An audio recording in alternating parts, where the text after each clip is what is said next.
ខែមេសាកន្លងទៅខ្ញុំបានជួលគាត់ប្រកាសណាជាអង្គម្ចាស់នឹងសម្ដេចព្រះរាជកែម៉ែសីខ្ញុំទូលសួរដើម្បីបញ្ជាក់ព្រះអង្គអំពីបញ្ហាហ្នឹងកំណត់ពេលណាយកពេលណាចឹងទេមានតែយកថ្ងៃ9វិច្ឆិកាដែលជាថ្ងៃបារាំងបកុលទុងជ័យឲ្យកងទ័ពខ្មែរ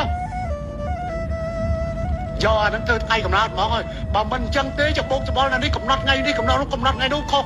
ក៏គ្នានាំបាត់បង់ការឯកភាពបើយើងកំណត់យកថ្ងៃឯករាជ្យជាតិ9វិច្ឆិកាហើយយើងយក9វិច្ឆិកាធ្វើបុណ្យជាមួយគ្នាតែម្ដងទៅវាស្រួលជាង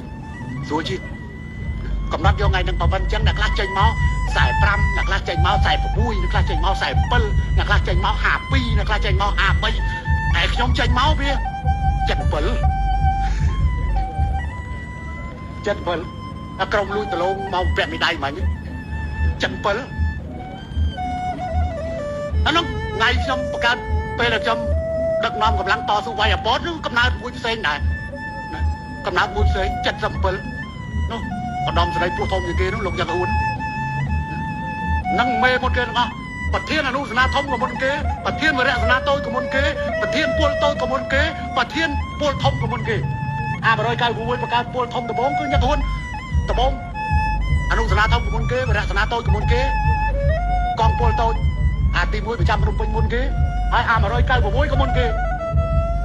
អញ្ចឹងខ្ញុំប្រវត្តិរបស់ខ្ញុំវាមួយផ្សេង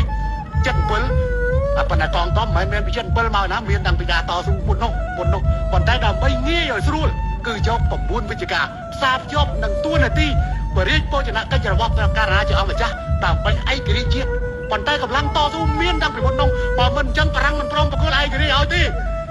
បកោណាលោកបង្កើតតាំងពីកងជីវពលនារីក្លាហានកំភ្លើងឈើនោះដេញបារាំង